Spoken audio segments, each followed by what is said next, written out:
ಎಷ್ಟಿರ್ತಾವ್ರಿ? 9 ಇರ್ತಾವೆ. ತಾವು ಬರಿಬೇಕಾದದ್ದು ಎಷ್ಟು? 6 × 5 30 ಮಾರ್ಕ್ಸ್ ಇರ್ತಾವ ನೋಡಿ. ಯಾವುದೇ ಕಾರಣಕ್ಕೂ ಇದನ್ನು ಮಿಸ್ ಮಾಡಬಾರ್ದು. ಅರ್ಥ ಆಯ್ತಪ್ಪ? ಎಸ್. ನೆಕ್ಸ್ಟ್ ಭಾಗ ಡಿ ಬರೋಣ. ಇಲ್ಲಿ ನಿಮ್ಗೆ 10 ಅಂಕದ ಪ್ರಶ್ನೆಗಳಿರ್ತಾವೆ. ಎಷ್ಟಿರ್ತಾವೆ ಟೋಟಲ್ ಆಗಿ? ವೆರಿ ಗುಡ್, 4 ಇರ್ತಾವೆ. ನೀವು ಉತ್ತರಿಸಬೇಕಾದದ್ದು 2 × 10 = 20. ಲೆಕ್ಕ ಹಾಕಿ. 20 + 30 50. 50 + 10 60 + 20 ಕ್ಲಿಯರ್ ನಾ? ಮೊದಲು ಈ ಯಾವುದೇ ಎಕ್ಸಾಮ್ ಬರೀಬೇಕಾದ್ರೂ ಕೂಡ ಪ್ರಶ್ನೆ ಪತ್ರಿಕೆ ನಮ್ಗೆ ಅದ್ರ ಬಗ್ಗೆ ಕ್ಲಾರಿಟಿ ಇರುತ್ತೆ. ಫಸ್ಟ್ ಇದನ್ನು ಕೂಡ ನೀವು ಬರಿಬೇಡಿ, ಆದಷ್ಟು ಮ್ಯಾಕ್ಸಿಮಮ್ ಬರಿ. ಕೆಲವು ಬಾರಿ ಮಕ್ಕಳು ಟೆನ್ಷನ್ ಅಲ್ಲಿ ಬರೆಯೋದಿಲ್ಲ, ಬಟ್ ಆದ್ರೂ ಕೂಡ ಒಬ್ರು ಹ್ಯುಮ್ಯಾನಿಟಿ ಬೇಸ್ಡ್ ಕೊಡ್ತಾರೆ. ಇನ್ನು ಕೆಲವೊಬ್ರು ಬಹಳ ಸ್ಟ್ರಿಕ್ಟ್ ಇತ್ತು ಅಂದ್ರೆ ಅಲ್ಲಿ ಹೊಡ್ತಾ ಬೇಡ. ಅರ್ಥ ಆಯ್ತಾ? ಅದಕ್ಕೋಸ್ಕರ ಕಂಪಲ್ಸರಿ ಆಗಿ ತಾವು ಏನು ಭಾಗ ಎ, ಭಾಗ ಬಿ, ಭಾಗ ಸಿ, ಭಾಗ ಡಿ ಇವುಗಳನ್ನ ತಾವು ಯಾವುದೇ ಕಾರಣಕ್ಕೂ ಮಿಸ್ ಮಾಡಬಾರ್ದು. ಓಕೆನಾ? ಇದು ಒಂದು. ಎರಡನೇದು, ಈಗ ಏನ್ ಹೇಳ್ತಾ ಇದ್ದೀನಿ ಅಂದ್ರೆ ನಾನು ಒಟ್ಟು 8 ಅಧ್ಯಾಯಗಳಿದಾವೆ. ಆ 8 ಅಧ್ಯಾಯಗಳಲ್ಲಿ ಯಾವ್ಯಾವ ಅಧ್ಯಾಯದಲ್ಲಿ ಎಷ್ಟೆಷ್ಟು ಅಂಕಗಳು ಬರ್ತವೆ ಅದ್ರ ಬಗ್ಗೆ ಸ್ವಲ್ಪ ನೋಡ್ಕೊಂಡು ಆಮೇಲೆ ಪ್ರಶ್ನೆ ಪತ್ರಿಕೆ ಆಗ್ಬೋದಾ?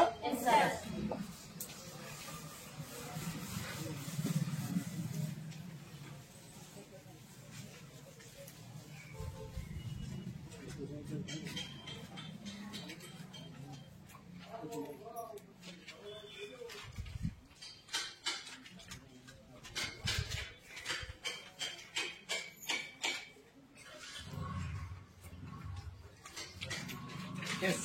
ಆ ಟೈಟಲ್ ಬರ್ಕೊಡ್ರಿ. ದ್ವಿತೀಯ PUC ಟೈಟಲ್ ಮೇಲ್ಗಡೆ ಬರ್ಕೊಡ್ರಿ. ದ್ವಿತೀಯ PUC ಸಮಾಜಶಾಸ್ತ್ರ. ದ್ವಿತೀಯ PUC ಸಮಾಜಶಾಸ್ತ್ರ. ದ್ವಿತೀಯ PUC ಸಮಾಜಶಾಸ್ತ್ರ 2023-24 2023-24ನೇ ಸಾಲಿನ 2023-24ನೇ ಸಾಲಿನ ಮಾದರಿ ಪ್ರಶ್ನೆ ಪತ್ರಿಕೆ. ಮಾದರಿ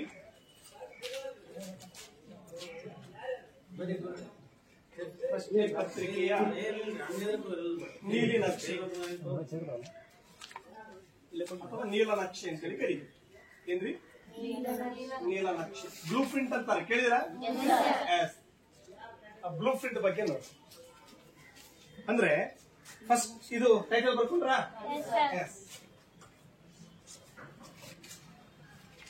ಇಷ್ಟು ಬರ್ಕೊಂಡಿದೆ. ಒಟ್ಟು ಟೋಟಲ್ ನಮ್ಮ ಸಮಾಜಶಾಸ್ತ್ರದಲ್ಲಿ ಎಷ್ಟು ಅಧ್ಯಾಯಗಳಿದಾವೆ? 8 ಅಧ್ಯಾಯ ಇದಾವೆ. ಹೌದಾ?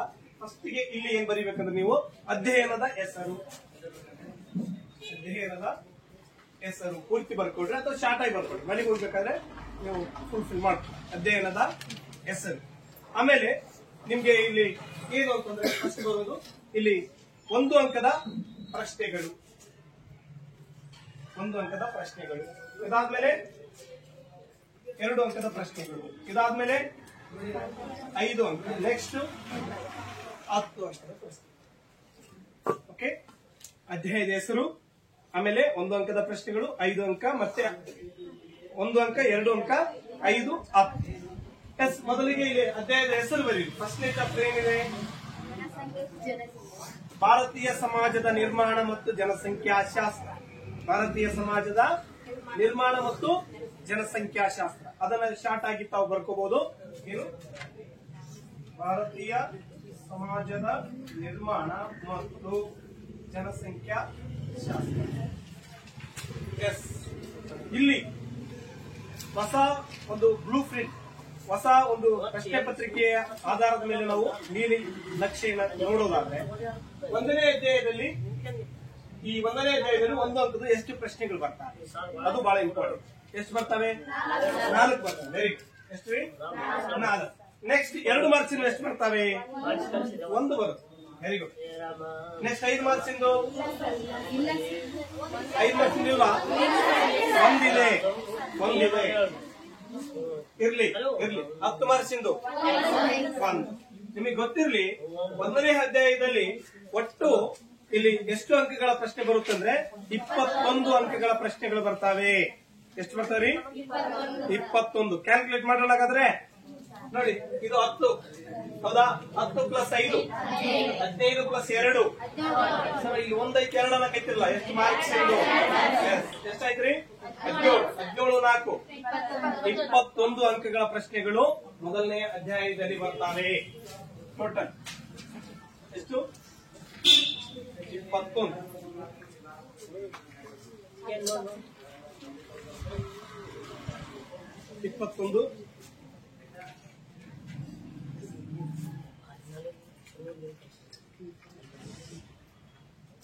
ಎಷ್ಟು ಬರ್ತಾವ್ರಿ? ಕ್ಲಿಯರ್ನಾ?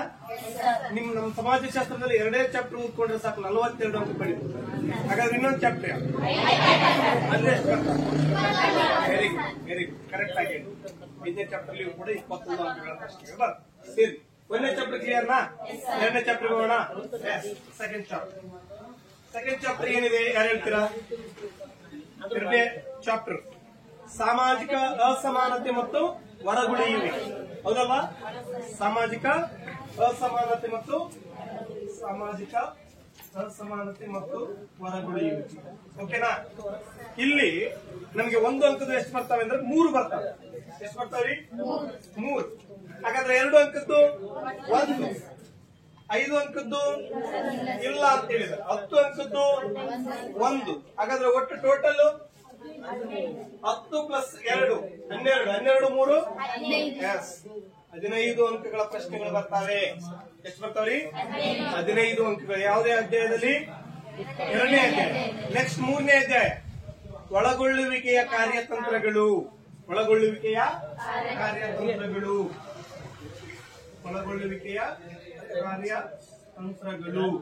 ಈ ಅಧ್ಯಾಯದಲ್ಲಿ 1 ಅಂಕದ್ದು ನಿಮ್ಗೆ 3 ಬರ್ತಾವೆ. ಎಷ್ಟು ಬರ್ತಾವ್ರಿ? 3. 2 ಅಂಕದ್ದು 1 ಇದೆ, 5 ಅಂಕದ್ದು ಇಲ್ಲ, 10 ಅಂಕದ್ದು 1 ಇದೆ. ಹಾಗಾದ್ರೆ ಎಷ್ಟಾಗ್ತದೆ ನೋಡಿ? 10 ಪ್ಲಸ್ 2 12 ಪ್ಲಸ್ 3 15 ಅಲ್ವಾ? ಎಸ್. 3ನೇ ಚಾಪ್ಟರ್ ಅಲ್ಲಿಯೂ ಕೂಡ 15 ಅಂಕಗಳ ಪ್ರಶ್ನೆಗಳು ಬರ್ತವೆ. ಇಲ್ಲಿಗೆ ನೋಡಿ ಎಷ್ಟಾಯ್ತು? 51 ಮಾರ್ಕ್ಸ್ ಆಯ್ತು. ಬರೀ 3ನೇ ಚಾಪ್ಟರ್ ಕರೆಕ್ಟ್ ಆಗಿ ಒಂದು ಪ್ರಶ್ನೆ ಮಿಸ್ ಆಗ್ಬಾರ್ದು. ಆ ತರ ಪ್ರಿಪರೇಷನ್ ಆದ್ರೆ 51 ಮಾರ್ಕ್ಸ್ ಇಲ್ಲೇ ಬರುತ್ತೆ. Okay, yes. ನೆಕ್ಸ್ಟ್ 4ನೇ ಅಧ್ಯಾಯಕ್ಕೆ ಹೋಗೋಣ. ಏನಿದೆ ಟೈಟಲ್? ಭಾರತದಲ್ಲಿ ಕುಟುಂಬ. ಆಮೇಲೆ ಅದರಲ್ಲಿ ಬರುವಂತದ್ದು ಅವಿಭಕ್ತ ಕುಟುಂಬ. ಹೌದಲ್ಲ? ಭಾರತದಲ್ಲಿ ಕುಟುಂಬ. ಎಸ್, ಭಾರತದಲ್ಲಿ ಕುಟುಂಬ. ಈ ಅಧ್ಯಾಯದಲ್ಲಿ ಮುಖ್ಯವಾಗಿ ನಮಗೆ 1 ಅಂಕದ್ದು 1 ಬರುತ್ತೆ, 2 ಅಂಕದ್ದು ಇಲ್ಲ, 5 ಅಂಕದ್ದು 2, 10 ಅಂಕದ್ದು ಇಲ್ಲ. ಎಷ್ಟಾಯ್ತು ನೋಡ್ರಿ? 10 ಪ್ಲಸ್ 1 ಎಸ್. ಕೇವಲ ಈ ಚಾಪ್ಟರ್ ಮೇಲೆ 11 ಅಂಕಗಳು ಬರ್ತಾವೆ. ಎಸ್. ಹಾಗಾದ್ರೆ ನೋಡೋಣ ನೆಕ್ಸ್ಟ್ 5ನೇ ಚಾಪ್ಟರ್ ಏನಿದೆ? ಭಾರತದಲ್ಲಿ ಗ್ರಾಮಗಳ ಅಭಿವೃದ್ಧಿ ಮತ್ತು ಬೆಳವಣಿಗೆ ಮತ್ತು ಭಾರತದಲ್ಲಿ ನಗರೀಕರಣ. Yes or no? ಎಸ್. ಏನಿದೆ? ಭಾರತದಲ್ಲಿ ಗ್ರಾಮೀಣ ಅಭಿವೃದ್ಧಿ, ಬೆಳವಣಿಗೆ ಮತ್ತು ಭಾರತದಲ್ಲಿ ನಗರೀಕರಣ. ಈ ಚಾಪ್ಟರ್ ಕೂಡ ಬಹಳ ಇಂಪಾರ್ಟೆಂಟ್. ಮೊದಲನೇ ಅಧ್ಯಾಯಕ್ಕೆ ಎಷ್ಟು ಆದ್ಯತೆ ಕೊಡ್ತೀವಿ, ಈ ಅಧ್ಯಾಯಕ್ಕೂ ಕೂಡ ಅಷ್ಟೇ ಆದ್ಯತೆ ಕೊಡ್ಬೇಕು. ಯಾಕೆಂದ್ರೆ 21 ಅಂಕಗಳು ಬರ್ತಾವೆ. ಹಾಗಾದ್ರೆ ನೋಡೋಣ ಎಲ್ಲೆಲ್ಲಿ ಯಾವ್ಯಾವ ಪ್ರಶ್ನೆಗಳು ಬರ್ತಾವೆ ಅಂದ್ರೆ, ಮೊದಲಿಗೆ 1 ಅಂಕದ್ದು 2 ಬರ್ತಾವೆ. 1 ಅಂಕದ್ದು 2 ಬರ್ತವೆ. 2 ಅಂಕದ್ದು ಇಲ್ಲಿ ಇದೆ ಅಲ್ವಾ? 1 ಅಂಕದ್ದು 2, 2 ಅಂಕದ್ದು 2, 5 ಅಂಕದ್ದು ಎಷ್ಟಿದೆ? 1 ಇದೆ. 10 ಅಂಕದ್ದು ಟೋಟಲ್ ನೋಡಿ 10 ಪ್ಲಸ್ 5 15 ಪ್ಲಸ್ 2 17 ಪ್ಲಸ್ 2 ಲೆಕ್ಕ ತಪ್ಪಾಯ್ತಲ್ವಾ? ನೋಡಿ 10 ಪ್ಲಸ್ 1 10 ಪ್ಲಸ್ 5 15 ಪ್ಲಸ್ 4 19 ಪ್ಲಸ್ 2 ಇದು 21 ಅಂಕಗಳ ಪ್ರಶ್ನೆಗಳು ಬರ್ತವೆ. ಓಕೆನಾ? ನೆಕ್ಸ್ಟ್ 6ನೇ ಚಾಪ್ಟರ್ ಹೆಸರು ಏನು? 6ನೇ ಅಧ್ಯಾಯ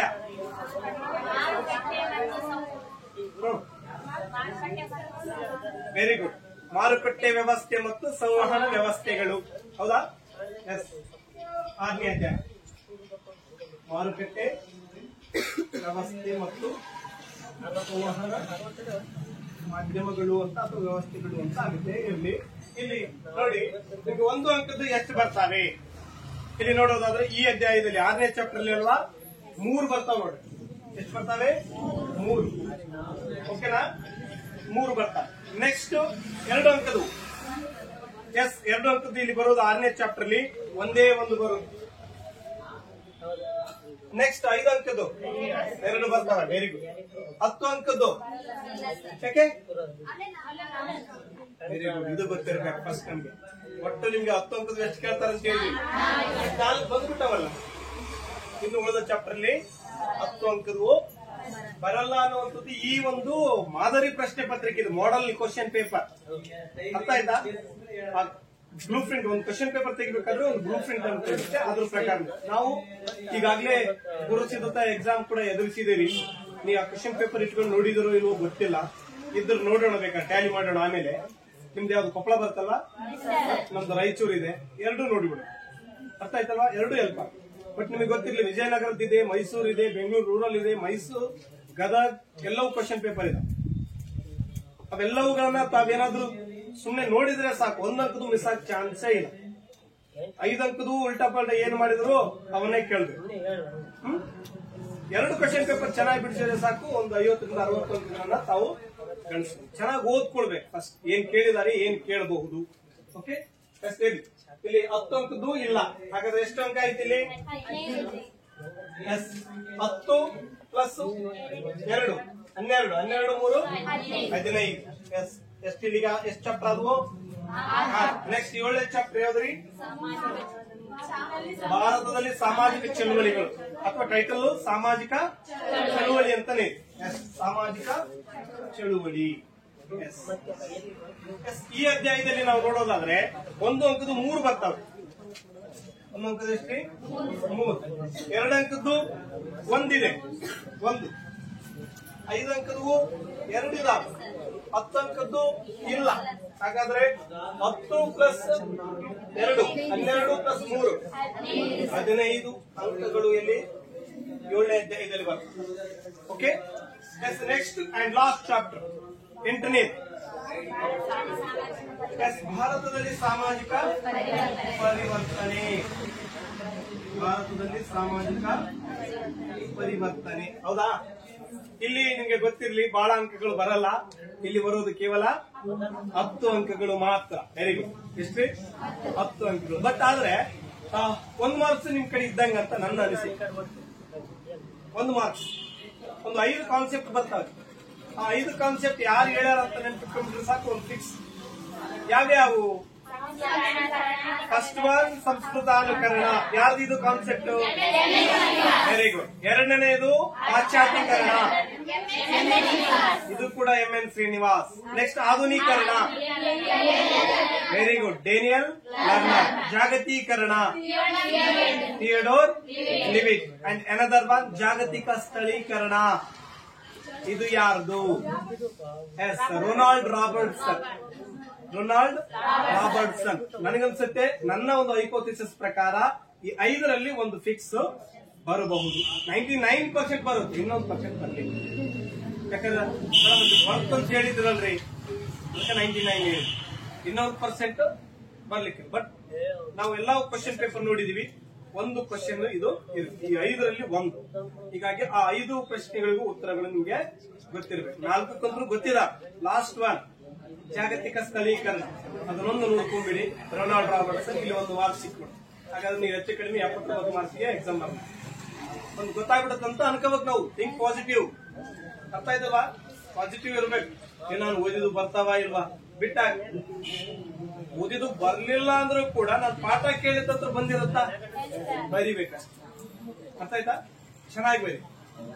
ಓದ್ಕೊಂಡು ಆಮೇಲೆ ಸರ್ಗಳು ಹೇಳಿದ್ದು ನೀವು ಕೇಳ್ಕೊಂಡಿರ್ತೀರಿ, ಅದರ ಮೇಲೆ ತಾವು ಬರಿತಾ ಹೋಗ್ತೀವಿ. ಬಟ್ ಇನ್ನೊಂದು ತಮಗೆ ಗೊತ್ತಿರಲಿ, ಯಾರು 1 ಅಂಕ ಮತ್ತು 2 ಅಂಕ ಪರ್ಫೆಕ್ಟ್ ಆಗಿ ಉತ್ತರಿಸಲಿಕ್ಕೆ ಬರುತ್ತೆ, ಅವರಿಗೆ 5 ಮತ್ತು 10 ಅಂಕದ ಪ್ರಶ್ನೋತ್ತರಗಳನ್ನ ಬರೆಯೋದು ಬಹಳ ಸುಲಭ ಆಗುತ್ತೆ. ಸರ್ ಅದು ಹೇಗೆ?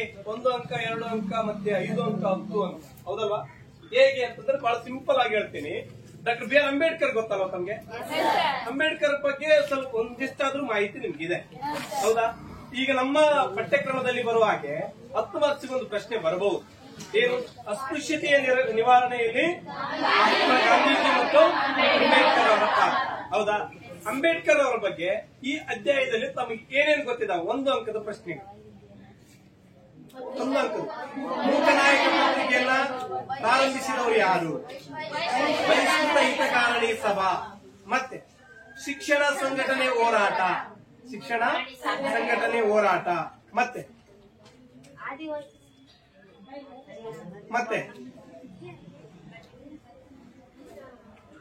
ಬಹಳ ಇಲ್ಲಿ ಬರೆಯೋದು ನೀವು ಈಸಿಯಾಗಿ ತಗೋಬೇಕೇನು?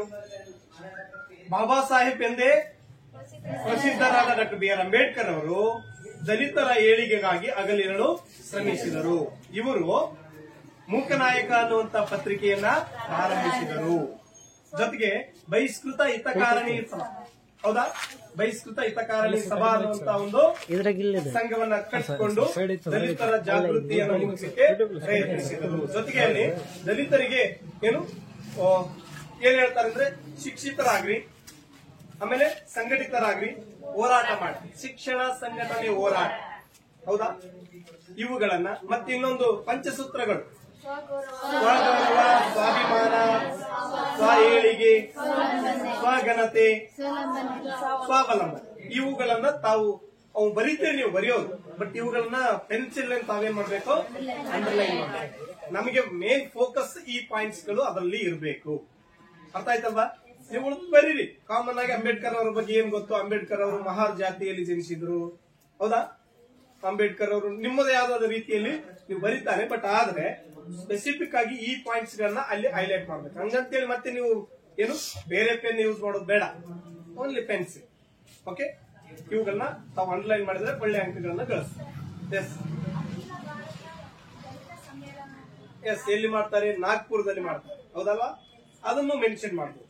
ಎಸ್, ಎಲ್ಲವೂ ಒಮ್ಮೊಮ್ಮೆ ನೆನಪಾಗಬಹುದು, ನೆನಪಾಗ್ಲಿಕ್ಕೆ. ಬಟ್ ಇವೆಲ್ಲವುಗಳನ್ನ ಮೇನ್ ಪಾಯಿಂಟ್ಸ್ ಏನಿದಾವೆ ಅವುಗಳನ್ನ ತಾವು ಬರೆದು ಅದನ್ನ ಅಂಡರ್ಲೈನ್ ಮಾಡಿದ್ರೆ ಬಹಳ ಅನುಕೂಲ. ನಿಮ್ಮ ಏನು ಅಂಕಗಳನ್ನ ಹೆಚ್ಚಿಸಿಕೊಳ್ಳಿಕ್ಕೆ ಅನುಕೂಲ. ಬಹಳಷ್ಟು ಜನ ಬರೀತೀರಿ, ಮ್ಯಾಟರ್ ಇರುತ್ತೆ.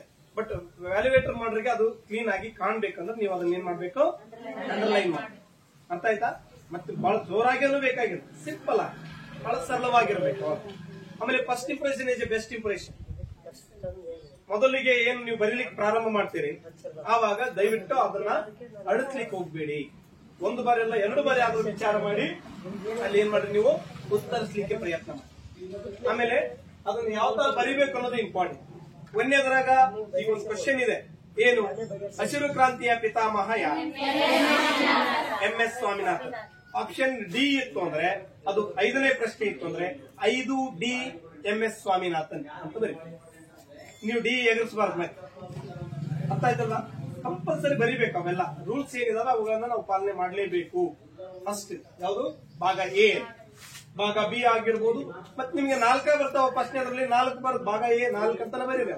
4 ಆಮೇಲೆ ನೆನಪಾಗ್ತದ ಮತ್ತೆ ಭಾಗ ಎ ಅಂತ ಬರೀಲೇಬೇಕು. ಬಟ್ ಬಹಳಷ್ಟು ವಿದ್ಯಾರ್ಥಿಗಳು ಗೊಂದಲದಲ್ಲಿ ಬರೆಯೋದಿಲ್ಲ. ಬಟ್ ಬರಿಬೇಕು, ರೂಲ್ಸ್ ಪ್ರಕಾರ ಬರೀಬೇಕು. ಅರ್ಥ ಆಯ್ತಾ? ಎಸ್, ಇಲ್ಲಿ ನೆಕ್ಸ್ಟ್ ನಾವು ಲಾಸ್ಟ್ ಚಾಪ್ಟರ್ಗೆ ಹೋಗೋಣ. ಇಲ್ಲಿ ನಾವು ನೋಡೋದಾದ್ರೆ 1 ಅಂಕದ್ದು ಎಷ್ಟು ಬರುತ್ತೆ? ಒಂದೇ ಪ್ರಶ್ನೆ ಬರುತ್ತೆ. ಎಷ್ಟ್ರಿ? ಒಂದೇ. ನಾ ಹೇಳಿದ್ರಲ್ಲ, ಈ 5ರಲ್ಲಿ 1 ಬರೋ ಚಾನ್ಸಸ್ ಇದೆ. ಮತ್ತೆ ಇಲ್ಲಿವರೆಗೂ ಕ್ವಶನ್ ಪೇಪರ್ ನಾನು ನೋಡಿದ್ದೀನಿ, ಆ 5 ಬಿಟ್ಟು ಬೇರೆ ಯಾವುದು ಕೇಳಿಲ್ಲ. ಬಂದ್ರೆ ಇನ್ನೊಂದು ಬರ್ಬೋದು, ಜಾಗತಿಕ ಪ್ರಜೆಯ ಲಾಂಛನ. ಇದು ಒಂದು 6 ಕಾನ್ಸೆಪ್ಟ್ ಅಂದ್ರೆ 5, ಎಕ್ಸ್ಟ್ರಾ ಪ್ಲಸ್ 1 ಅಂದ್ರೆ ಅದು 6. ಅದರ ಮೇಲೆ ಬಂದಿದೆ. ಎಸ್, ನೆಕ್ಸ್ಟ್ 2 ಅಂಕದ್ದು 2 ಇದ. 2 ಅಂಕದ್ದು 2, 5 ಅಂಕದ್ದು 1 ಇದೆ, 10 ಅಂಕದ್ದು ಇಲ್ಲ. ಯಾಕಿಲ್ಲ? ಅಲ್ವಾ? ಆಲ್ರೆಡಿ ಆಗಿದೆ. ಮೊದಲ 5 ಚಾಪ್ಟರ್ ಅಲ್ಲಿ 4 ಬಂದ್ಬಿಟ್ಟು. ಬಟ್ ಯಾವ್ಯಾವ ಚಾಪ್ಟರ್ ಅಲ್ಲಿ ಅಂದ್ರೆ 1ನೇ ಚಾಪ್ಟರ್, 2ನೇ ಚಾಪ್ಟರ್, 3, 4 ಇಲ್ಲ. ಅರ್ಥ ಆಯ್ತಾ? ಎಸ್, ನೋಡೋಣ ಪ್ರಶ್ನೆ ಪತ್ರಿಕೆಯನ್ನು ನೋಡೋಣ. ನಾವು ಇದ್ರ ಬಗ್ಗೆ ನಮ್ಮ ಸರ್ ಜೊತೆಗೆ ಕೂಡ ಚರ್ಚೆ ಮಾಡಿದ್ವಿ. ಬ್ಲೂ ಪ್ರಿಂಟ್ ಅಂದ್ರೆ ಅದು ಈ ತರ ಇರಬೇಕು ಅಂತ ಹೇಳಿದ್ದಾರೆ. ಬಟ್ ಆದ್ರೆ ನಮ್ಮ ಸೋಶಿಯಾಲಜಿ ಬೇರೆ ಬೇರೆ ಜಿಲ್ಲೆಯಲ್ಲಿ ನಡೆದಿರೋ ಪ್ರಕಾರ ನೋಡಿದ್ರೆ ನಮ್ಗೇನು ಇಲಾಖೆಯಿಂದ ಕಳಿಸಿದ್ದಾರೆ ಅದೇ ರೀತಿ ಪ್ರಶ್ನೆ ಪತ್ರಿಕೆಗಳು ಇದಾವೆ ಅಂತ. ಅದೇ ರೀತಿ ಬಹಳಷ್ಟು ನಾನು ನೋಡಿದ್ವಿ. ಒಂದೇ ಒಂದು ಕ್ವಶನ್ ಪೇಪರ್ ಅಲ್ಲಿ 2 ಮಾರ್ಕ್ಸ್ ಇಂದು 7ನೇ ಚಾಪ್ಟರ್ ಅಲ್ಲಿ 2 ಬರ್ತವೆ ನೋಡಿ ಸರ್. 8ನೇ ಚಾಪ್ಟರ್ 2 ಮಾರ್ಕ್ಸ್ ಹೌದಲ್ಲ. ಅದನ್ನ ಏನ್ ಮಾಡಿದಾನೆ 2ನೇ ಚಾಪ್ಟರ್ 2 ಮಾಡಿದ್ವಿ. ಬಟ್ ಈಗ 1 ಮಾರ್ಕ್ ಯಾವ್ದು ಒಂದು ಪ್ರಶ್ನೆ ಪತ್ರಿಕೆ. ಅದನ್ನ ಬಿಟ್ರೆ ಎಲ್ಲವೂ ಕೂಡ ಈ ಪ್ಯಾಟರ್ನ್ ಪ್ರಕಾರನೇ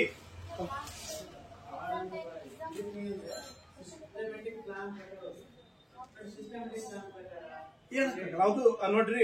ಅದ್ರ ಬಗ್ಗೆ ನಾವು ಯಾವ್ದು ತಲೆ ಕೆಡ್ಸ್ಕೊಳ್ಳೋದು ಬೇಡ ಏನ್ರಿ. ಒಟ್ಟಾರೆಯಾಗಿ 2 ರಿಂದ 3 ಕ್ವಶನ್ ಪೇಪರ್ ಇರ್ತಾವ. ಒಂದೇನಾದ್ರೂ ಔಟ್ ಆಯ್ತು ಅಂದ್ರೆ ಇನ್ನೊಂದಾದ್ರೂ ಇರುತ್ತೆ. ಅದು ಆಯ್ತಾ ಇನ್ನೊಂದು ಇರುತ್ತೆ. ಅಷ್ಟು ಆಗಲ್ಲ, ಮೊದಲ ತರ ಇಲ್ಲ. ಈಗೆಲ್ಲ ಬಹಳ ಸಿಸ್ಟಮೆಟಿಕ್ ಆಗಿ ಎಕ್ಸಾಮ್ ನಡೀತು. ಹೀಗಾಗಿ ಅದೇನು ಪ್ರಶ್ನೆ ಪತ್ರಿಕೆ ಬಂದರೂ ಕೂಡ ನೀವು ಮಧ್ಯವಾರ್ಷಿಕ ಪರೀಕ್ಷೆ, ಪೂರ್ವ ಸಿದ್ಧತಾ ಪರೀಕ್ಷೆ ಅವೆರಡನ್ನ ಚೆನ್ನಾಗಿ ಬಿಡಿಸಿದ್ರಿ, ಬೇರೆ ಬೇರೆ ಜಿಲ್ಲೆಯ ಪ್ರಶ್ನೆ ಪತ್ರಿಕೆಗಳನ್ನ ನೀವು ನೋಡ್ಕೊಂಡಿದ್ರೆ ಡೆಫಿನೆಟ್ ಆಗಿ ನಮ್ಮ ಪೇಪರ್ನ ಚೆನ್ನಾಗಿ ಬರೀಬಹುದು. ಓಕೆ, ಬಹಳ ಸರಳ ಬರುತ್ತೆ. ಅದ್ರ ಬಗ್ಗೆ ಫಸ್ಟ್ ನಾವು ಹೇಳಿದ್ನಲ್ರಿ, ಸರಳ ಬರುತ್ತೆ ಅಂದ್ರೆ ಪಾಸಿಟಿವ್ ಆಗಿರ್ಬೇಕು. ಹೆಂಗ್ ಬರುತ್ತೆ ಅದು ಬೇಡ, ಚೆನ್ನಾಗಿ ಬರುತ್ತೆ, ನಾವು ಚೆನ್ನಾಗಿ ಬರೀ, ಇದು ಫಸ್ಟ್ ಇರ್ಬೇಕು ನಮ್ಮಲ್ಲಿ. ಇದು ಏನ್ ಮಾಡುತ್ತೆ ಅಂದ್ರೆ ನಮ್ಮಲ್ಲಿ ಆತ್ಮವಿಶ್ವಾಸವನ್ನ ಹೆಚ್ಚು ಮಾಡುತ್ತೆ. ಆತ್ಮವಿಶ್ವಾಸವನ್ನ ಹೆಚ್ಚು ಮಾಡುತ್ತೆ. ಹಾಗಾಗಿ ನಾವು ಪಾಸಿಟಿವ್ ಆಗೇ ಚೆನ್ನಾಗಿ ಬರುತ್ತೆ, ನಮ್ ಚೆನ್ನಾಗಿ ಬರೀತೀವಿ. ಎಸ್, ಈಗ ಎಷ್ಟಾಯ್ತು ಇಲ್ಲಿ? ಹೌದಾ? ಈಗ ನೋಡಿ ಒಟ್ಟು ಎಷ್ಟು ಅಂಕಗಳಾಗ್ತವೆ ಕ್ಯಾಲ್ಕುಲೇಷನ್. 21 ಪ್ಲಸ್ 15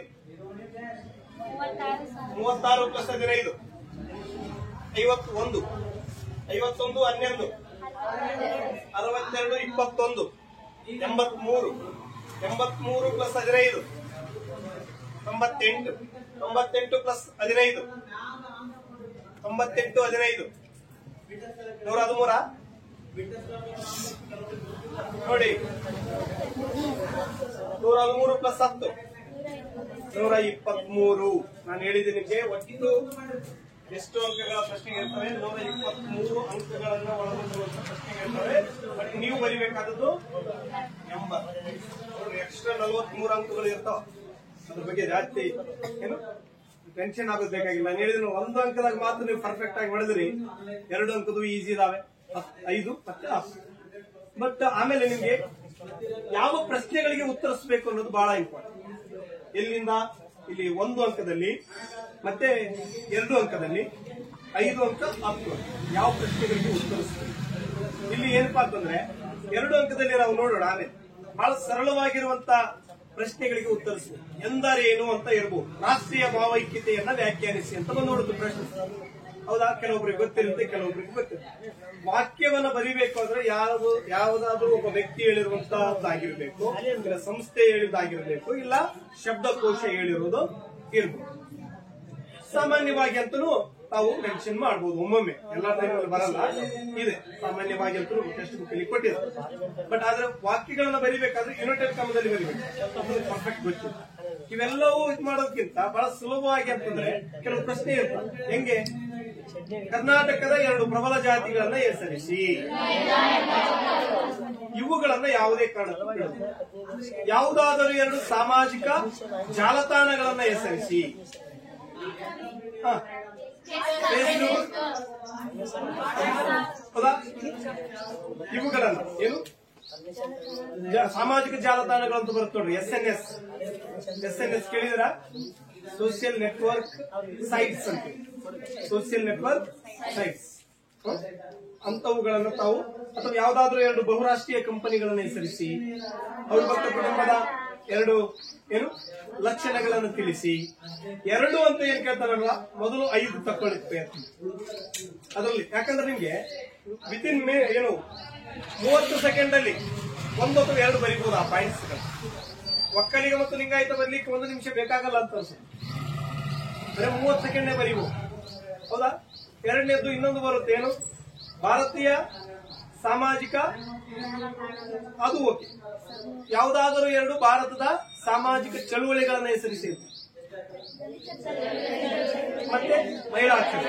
ಎಸ್, ಸಾಮಾಜಿಕ ಸುಧಾರಣಾ ಆಂದೋಲನಗಳನ್ನು ಬರೀರಿ ಅಂದ್ರೆ ಎರಡು. ಎಸ್ ಬರೀರಿ ಎರಡು. ಒಬ್ಬ ನಾನು ಓದಿನಂದ್ರೆ ಇನ್ನೊಂದು ಬರೀರಿ, ಅದಕ್ಕಿಂತ ಜಾಸ್ತಿ ಬರೆಯಕ್ಕೆ ಹೋಗ್ಬೇಡಿ. 4 ಬರೆದ್ರು ನಿಮ್ಗೆ 2 ಕೊಡೋದು, 2 ಬರೆದ್ರು 2 ಹಾಕೋದು. ಅರ್ಥ ಆಯ್ತಾ? ಅದಕ್ಕೆ ಹೆಚ್ಚು ಬರೆಯೋದು. ಇಂಥವುಗಳನ್ನ ಮೊದಲು ಆಯ್ಕೆ ಮಾಡ್ತೀವಿ. ನೋಡೋಣ ಪ್ರಶ್ನೆ ಪತ್ರಿಕೆಯನ್ನ ನೋಡುವಾಗ ಇದಂತೂ ಗೊತ್ತಾಯ್ತು, ಕ್ಲಿಯರ್ ಆಗಿ ಗೊತ್ತಾಯ್ತಲ್ಲ. ಈಗ ನಾವು ಇದು ಎಷ್ಟು ಮಟ್ಟಿಗೆ ಸರಿ ಇದೆ. ಇನ್ನೊಂದು ನಾನು ಹೇಳಿದೆ ನಿಮ್ಗೆ, ಏನು ಒಂದೊಂದು ಎಷ್ಟಿರ್ತದೆ ಅಂತ ಹೇಳಿದ್ವಿ. ಟೋಟಲ್ ಒಂದೊಂದು ಭಾಗ ಎ ಅಲ್ವಾ, 20 ಇದಾವ. ನೋಡೋಣ ಅಂದರೆ 20 ಇದಾವ ಇಲ್ವಾ, ಅದು ಬೇಕು. ನಾನು ಹೇಳ್ತಾ ಹೋಗಿದ್ದೀನಿ, ನಾನು ಹೇಳೋದೆಲ್ಲ ಕರೆಕ್ಟ್ ಅಲ್ಲ, ಇಲ್ಲಿ ಇರ್ಬೇಕದು. ನೋಡೋಣ ಹಾಗಾದ್ರೆ. ಒಂದೇ ಇದೆ ಅಲ್ವಾ, ಇದು ಎಷ್ಟಿದು? 4 4 3 7 3 10 1 ಪ್ಲಸ್ 2 ಪ್ಲಸ್ 3 ಪ್ಲಸ್ 3 ಇದೆಯಾ? ಎಸ್. ಹಾಗಾದ್ರೆ ನಮ್ಮ ಒಂದು ವರ್ಷ ಸರಿಯಾಗಿದೆ. 20 ಒಂದು ಅಂಕದ ಇರ್ತಾವೆ. ಅದನ್ನು 4 ಪಾರ್ಟ್ ಮಾಡಿದ. ಬಹು ಆಯ್ಕೆ ಪ್ರಶ್ನೆಗಳು 5, ಬಿಟ್ಟ ಸ್ಥಳಗಳು 5, ಬಂಧಿಸಿ ಬರೀರಿ 5, 1 ಅಂಕದ ಪ್ರಶ್ನೆಗಳು 5. ಓಕೆನಾ? ನೆಕ್ಸ್ಟ್ 2 ಅಂಕದ ಎಷ್ಟಿರ್ತಾವ ಅಂತ ಹೇಳಿದ್ವಿ. ತಾವೆಷ್ಟು ಬರೀಬೇಕು? 5. 9 ನೋಡೋಣ ಹಾಗಾದ್ರೆ. ಎಸ್. 1 2 3 5 6 7 9 ಇದಾವ. ಎಸ್. 9 ಪ್ರಶ್ನೆ ಇದಾವೆ. 5 ಅಂಕದ ಎಷ್ಟಿರ್ತವೆ? 9 ನೋಡಿ. 1 3 4 6 8 9 ಇದಾವ. ಎಸ್. ಇದು ಕೂಡ ಸಕ್ಸಸ್. ಇದು ಎಷ್ಟಿರ್ತವೆ? 4ರಲ್ಲಿ ಎಷ್ಟು ಬರಿಬೇಕು? ಎಸ್ ನೋಡಿ. 1 2 3 4 ಅಂದ್ರೆ ನಾವ್ ಹೇಳಿರುವಂತದ್ದು ಎಲ್ಲಾನು ಸರಿಯಾಗಿದೆ. ಓಕೆ, ಈಗ ಒಂದು ಪ್ರಶ್ನೆ ಪತ್ರಿಕೆಯನ್ನ ಕೈಗೆತ್ತಿಕೊಳ್ಳೋಣ. ನಿಮ್ಮದು ಕೊಡ್ತೀರಾ ಅಥವಾ ನಮ್ಮದ ಹೇಳೋಣ? ಹೊಸದಲ್ಲ? ನಮ್ದು ಅಂದ್ರೆ ನನಗನ್ಸುತ್ತೆ ನನ್ನ ಮೊಬೈಲ್ ಅಲ್ಲಿ ಇರ್ಬೇಕು. ನೋಡಿ ಹೇಳಿ. ಎಸ್. ತಾವು ಏನು ಅಂತಂದ್ರೆ ಒಳ್ಳೆ ಪ್ರಿಪರೇಷನ್ ಆಗ್ಬೇಕು. ಏನು ಆದಷ್ಟು ಎಷ್ಟು ಸಾಧ್ಯ ಇದೆ ಅಷ್ಟು ಚೆನ್ನಾಗಿ ಓದ್ಕೊಳ್ರಿ. ಆಮೇಲೆ ಓದಿದ್ದು ಕೆಲವೊಬ್ಬರಿಗೆ ನೆನಪಿರಲ್ಲ ಅಂತ ಅವ್ರು ಏನ್ ಮಾಡ್ಬೇಕು? ಬರೆಯೋದು ಬಿಟ್ಟರೆ ಬೇರೆ ಯಾವುದು ಒಳ್ಳೆಯ ಸೊಲ್ಯೂಷನ್ ಅಲ್ಲ. ಬರಿಬೇಕು, ಎಷ್ಟು ಸಾಧ್ಯ ಆಗುತ್ತೆ ಅಷ್ಟು ಬರೆದ್ರೆ ಮಾತ್ರ ನಮಗೆ ಒಳ್ಳೆ ಸ್ಕೋರ್ ಮಾಡ್ಲಿಕ್ಕೆ ಅವಕಾಶ ಇದೆ ಅನ್ನೋ. ಓಕೆ,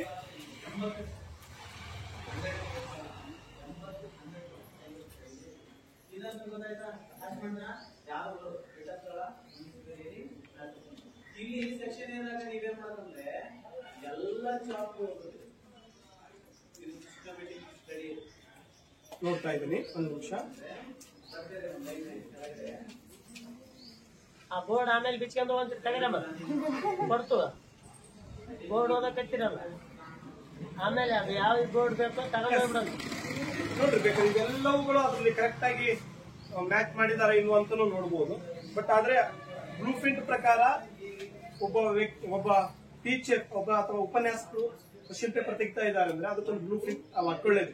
ಬಟ್ ನಮ್ ಸೋಶಿಯಾಲಜಿ ಹೇಗಾಗಿದೆ ಅಂದ್ರೆ ಇಡೀ ಸ್ಟೇಟ್ ಅಲ್ಲಿ ಬೇರೆ ಬೇರೆ ಡಿಸ್ಟಿಕ್ ಅಲ್ಲಿ ನಡೆದಿರುವಂತವುಗಳು ಎಲ್ಲವೂ ಸೇಮ್ ಇದೆ.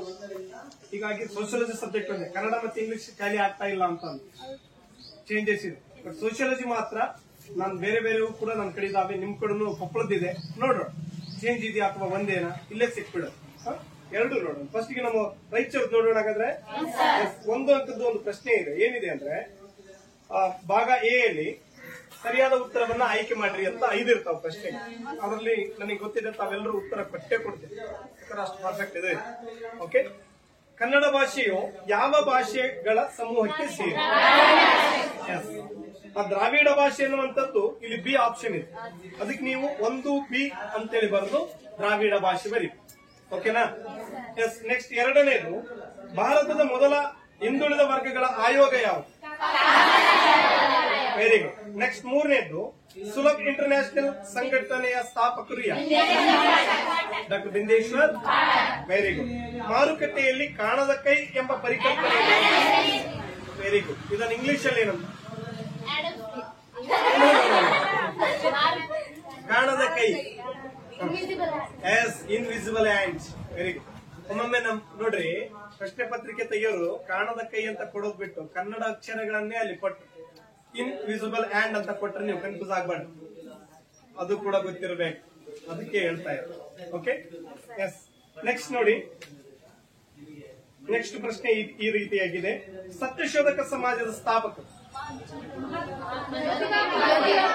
ಅವಸರ ಮಾಡಬಾರ್ದು. ಜ್ಯೋತಿಬಾ ಫುಲೆ ಅವಸರ ಮಾಡಿದ್ರೆ ಹೇಳಿದ್ನಲ್ಲ 79 ಆಗ್ತದೆ. 80 ಆಗ್ಬೇಕಲ್ವಾ? ಅದಕ್ಕೆ ತಾಳ್ಮೆ ಬಹಳ ಮುಖ್ಯ. ಪ್ರಶ್ನೆಯನ್ನ ಒಂದು ಬಾರಿ ಅಲ್ಲ 2 ಬಾರಿ ಆದ್ರೂ ಓದ್ಲೇಬೇಕು. ನನಗೆ ಗೊತ್ತದಂತ ಪಟ ಪಟ ಬರೆದು ಬಿಟ್ರಿ. ಆಮೇಲೆ ನಮ್ಮ ಭಾಗದಲ್ಲಿ ಏನ್ ಮಾಡ್ತೀರಿ ಗೊತ್ತಾ ನೀವು? ಇದಲ್ಲಪ್ಪ ಅಂತಂದ್ರೆ ಇದನ್ನ ಕಾಟಾಕ್ಬೇಕಲ್ಲ, ಏನ್ ಮಾಡ್ತೀರಿ ಗೊತ್ತಾ ನೀವು? ಇಲ್ಲೊಂದು ಬರೀತೀನಿ ನಾನು ಗಣಕ ಅಂತ ಬರ್ದಿ. ಇದು ಬರ್ದಿರಿ, ಇದು ಆನ್ಸರ್ ಅಲ್ಲ. ಹೌದಾ? ನಿಮ್ಗೆ ಆಮೇಲೆ ಗೊತ್ತಾಗುತ್ತೆ. ನೀವೇನ್ ಮಾಡ್ಬೇಕು, ಅದನ್ನ ಇಷ್ಟು ಮಾಡಿದ್ರೆ ಸಾಕು. ಹಂಗ ಮಾಡಿದ್ರೆ ಸಮಾಧಾನ ಆಗಲ್ಲ ನಮಗೆ. ಅದಕ್ಕೆ ನಾವೇನ್ ಮಾಡ್ತಿದ್ನ? ಹೌದೌದು, ದಯವಿಟ್ಟು ಇದನ್ನ ಮಾಡ್ಬೇಕು. ಯಾಕಂದ್ರೆ ಆ ಭಾಗದವ್ರು ಬಹಳ ಸೂಕ್ಷ್ಮ ಪ್ರಾಣಿಗಳು. ಅರ್ಥ ಆಯ್ತಲ್ವಾ? ಅವ್ರು ಬಹಳ ಏನಪ್ಪ ಅಂದ್ರೆ ಪೇಪರ್ ನೀಟ್ ಇರ್ಬೇಕು. ದಯವಿಟ್ಟು ತಾವು ಏನು ಕನ್ಫ್ಯೂಸ್ ಮಾಡ್ಕೊಳ್ಳಿಕ್ ಹೋಗ್ಬೇಡಿ. ಆಗತ್ತೆ, ಎಕ್ಸಾಮ್ ಅಂದ್ರೆ ಆಗತ್ತೆ. ಬಟ್ ನಾನು ಹೇಳಿದಲ್ವಾ, ಇದು ರಾಂಗ್ ಅಲ್ವಾ? ಇದನ್ನ ಏನ್ ಮಾಡ್ಬೇಕು? ಸುಮ್ಮನೆ ಇಷ್ಟ ಆಗ್ತದೆ 2 ಬೇರೆ ಹಾಕ್ಬಿಟ್ರೆ ಸರ್, ಅದನ್ನ ಗೀಚಬಾರ್ದು. ಅದು ನಾವು ಗೀಚಿದ್ದೆ ಇಲ್ಲಿವರೆಗೆ ಹೊಡ್ಕೊಟ್ಟಿರ್ತಾರೆ, ನೆಕ್ಸ್ಟ್ ಪೇಜ್ ಹೊಡ್ಕೊಟ್ಟಿರ್ತಾರೆ, ಅಲ್ಲಿ ಮೂಡ್ಬಿಟ್ಟಿರುತ್ತೆ. ಅಷ್ಟು ಚಿತ್ತ ಚಿತ್ತಿ ಲೆಕ್ಕಕ್ಕಿರುತ್ತೆ. ಹಂಗ ಆಗ್ಬಾರ್ದು. ಓಕೆ, ನೆಕ್ಸ್ಟ್ ನೋಡಿ, ಬಿಟ್ಟ ಸ್ಥಳಗಳನ್ನ ನೋಡೋಣ.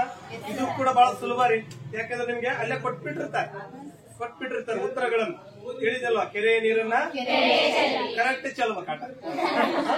ನೋಡೋಣ ಹಾಗಾದ್ರೆ 2011 ಇಲ್ಲಿ ನೋಡಿ, ಮತ್ತೆ ಇಲ್ಲಿ ನೀವು 1 ಅಂತ ಬರಲ್ಲ. ಇಲ್ಲಿ ಪ್ರಶ್ನೆ ಕಂಟಿನ್ಯೂ ಆಗ್ತಾ 6 ಎಷ್ಟನೇದ್ರಿ?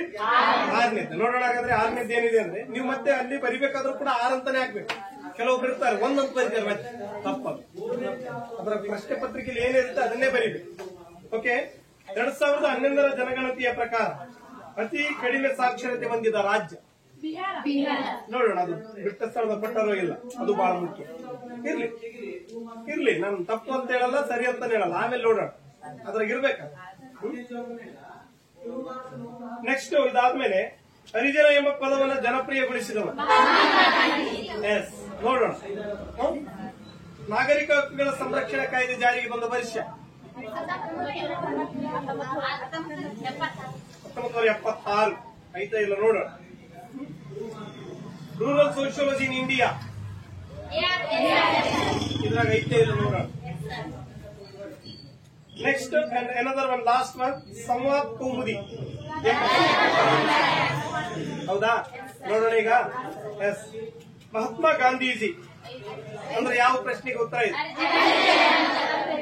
ಬಹಳಷ್ಟು ಜನ ಕನ್ಫ್ಯೂಸ್ ಆಗ್ಬಹುದು. ಹರಿಜನ ಎಂಬ ಪದವನ್ನ ಜನಪ್ರಿಯಗೊಳಿಸಿದವರು ಯಾರು ಅಂತ ಪ್ರಶ್ನೆ ಬರ್ಬಹುದು.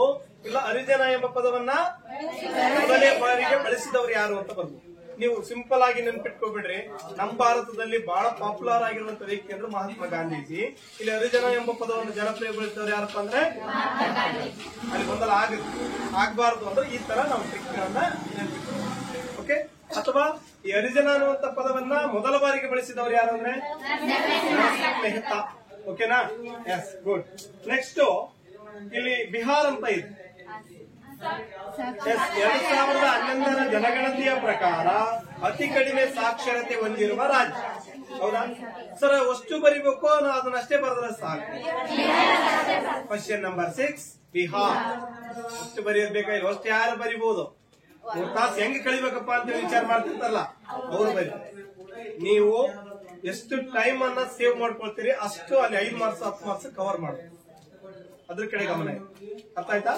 ಎಸ್, ಇಲ್ಲಿ ನೀವೇನು 6 ಬಿಹಾರ್ ಮುಗಿತು. ಅದನ್ನ ಕೆಳಗಡೆ ಅಂಡರ್ಲೈನ್ ಮಾಡಿ, ಬಿಹಾರ್ ಅಂತ ಬರ್ದ್ಮೇಲೆ ಅಂಡರ್ಲೈನ್. ಯಾಕಂದ್ರೆ ಬಿಟ್ಟ ಸ್ಥಳ, ಅದಕ್ಕೋಸ್ಕರ ಅಂಡರ್ಲೈನ್ ಮಾಡಬೇಕು. ನೆಕ್ಸ್ಟ್ ಇದಾದ್ಮೇಲೆ ಏನಿದೆ ಅಂತಂದ್ರೆ ನಾಗರಿಕ ಹಕ್ಕುಗಳ ಸಂರಕ್ಷಣಾ ಕಾಯ್ದೆ ಬಂದ ವರ್ಷ ಅಂತ ಇದೆ 1976. ಓಕೆ, ಇದಾದ್ಮೇಲೆ 1955 ಅಂತ ಕೊಟ್ಟಿದ್ದಾರೆ, ಒಂದು ಎಕ್ಸ್ಟ್ರಾ ಕೊಟ್ಟಿರ್ತಾರೆ. ಆಮೇಲೆ AR ದೇಸಾಯಿ ಅಂತ ಇದೆ, ರೂರಲ್ ಸೋಶಿಯಾಲಜಿ ಇನ್ ಭಾರತದಲ್ಲಿ ಗ್ರಾಮೀಣ ಸಮಾಜಶಾಸ್ತ್ರ ಅಂತಲೂ ಬರಬಹುದು. ಎರಡಕ್ಕೂ ರೆಡಿ ಇರ್ಬೇಕು ನೀವು, English and Kannada. Okay, AR Desai. Samvad Kaumudi Rajaram. Yes, is clear. ಬಿಟ್ಟ ಸ್ಥಳಗಳು. ಹೌದಾ? ನೆಕ್ಸ್ಟ್ ಇರೋದು ವಂದಿಸಿ ಬರೀತೀರಿ. ನಮ್ಮ ಸೋಶಿಯಾಲಜಿ ಕಷ್ಟ ಇಲ್ಲ, ಆರಾಮಾಗಿ ಬರೀತಿರಲ್ಲ. ನೋಡೋಣ ಹಾಗಾದ್ರೆ. ಎಸ್, ವಿತೌಟ್ ಆಪ್ಷನ್ ಹೇಳ್ತೀರಾ?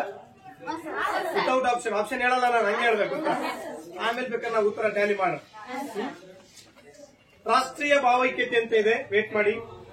ಮಹಾಮನೆ ಅಂತ ಇದೆ, ಭೀಮಸೇನ ಅಂತ ಇದೆ, ಬುಡಕಟ್ಟು ಪಂಚಶೀಲ ಅಂತ ಇದೆ, ಆಧುನೀಕರಣ ಅಂತ ಇದೆ. ಈಗ ಯಾವುದನ್ನ ನೀವು ಪ್ಯಾಚ್ ಮಾಡಬಹುದು, ನಾನು ಹೇಳಲ್ಲ, ಬಟ್ ನೀವು ಪ್ರಯತ್ನ ಮಾಡಿ. ಅದಾಗ್ಲಿಲ್ಲ ಅಂದ್ರೆ ನೋಡೋಣ. ರಾಷ್ಟ್ರೀಯ ಭಾವೈಕ್ಯತೆ, ಇಲ್ಲಿ ಏನ್ ಪ್ಯಾಚ್ ಮಾಡ್ಲಿಕ್ಕೆ? Very good. ಯಾರು? ಸಂಪೂರ್ಣಾನಂದ, ಡಾಕ್ಟರ್ ಸಂಪೂರ್ಣಾನಂದ. ಹೌದಾ? Yes, very good. ಮಹಾಮನೆ ಎಲ್ಲಿ ಬರ್ತಿದ್ದು? ಮಹಾಮನೆ ಕಾಟಿಗೆ ಬರ್ತು. ಅವಿಭಕ್ತ ಕುಟುಂಬವನ್ನ ಮಹಾಮನೆ ಎಂದು ಕರೆದವರು ಯಾರು? ಇದು ಗೊತ್ತಿದೆ. Okay, next Bhimasena. ಆಪ್ಷನ್ ಇರ್ಬೇಕಲ್ವಾ? ಬೇರೆ ಇರ್ಬೋದಲ್ವಾ? ಅದು ಓಕೆ, ವೆರಿ ಗುಡ್.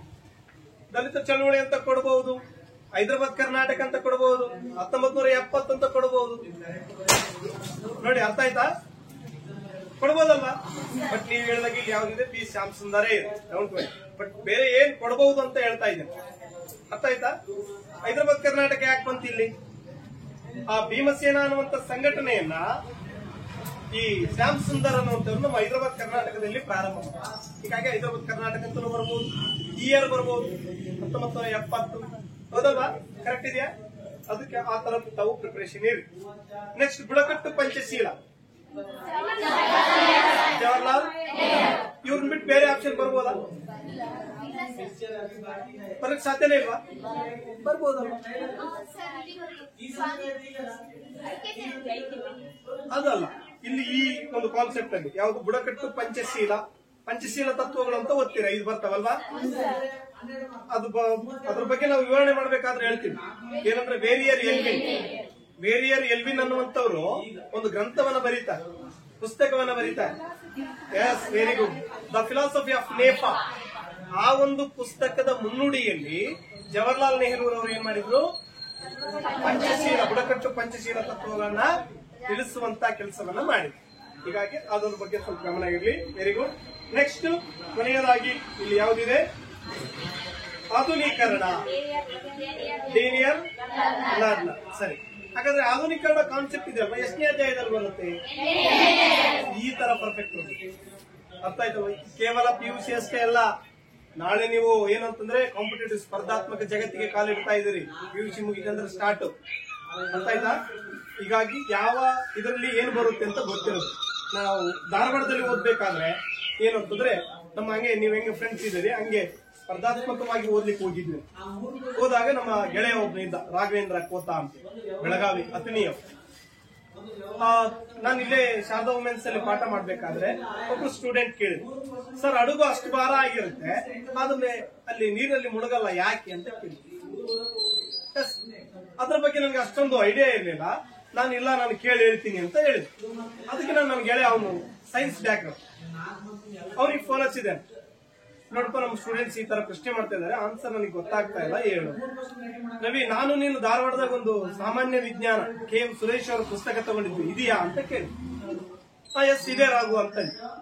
ಹಾಗಾದ್ರೆ ಇಲ್ಲಿ 280ನೇ ಪೇಜ್ ತೆಗಿ, ಅಲ್ಲಿ ಆರ್ಕಿಮಿಡಿಸ್ ನ ನಿಯಮ ಇತ್ತು, ಅದನ್ನ ಓದ್ ಅರ್ಥ ಆಗುತ್ತೆ ನೋಡ್ರಿ. ಆತ ಇಲ್ಲೇದೇನೋ ಯಾವಾಗ ಓದೇನೋ ಏನು ಗೊತ್ತಿಲ್ಲ, ಬಟ್ 280ನೇ ಪೇಜ್ ತೆಗಿ, ಅಲ್ಲಿ ಐತಂತ ಹೇಳ್ತಾರಲ್ಲ, ಅದು ನಿಜವಾದ ಸ್ಪರ್ಧಾ. ಬಟ್ ಇವತ್ತು ಏನಾಗಿದೆ ಗೊತ್ತಾ?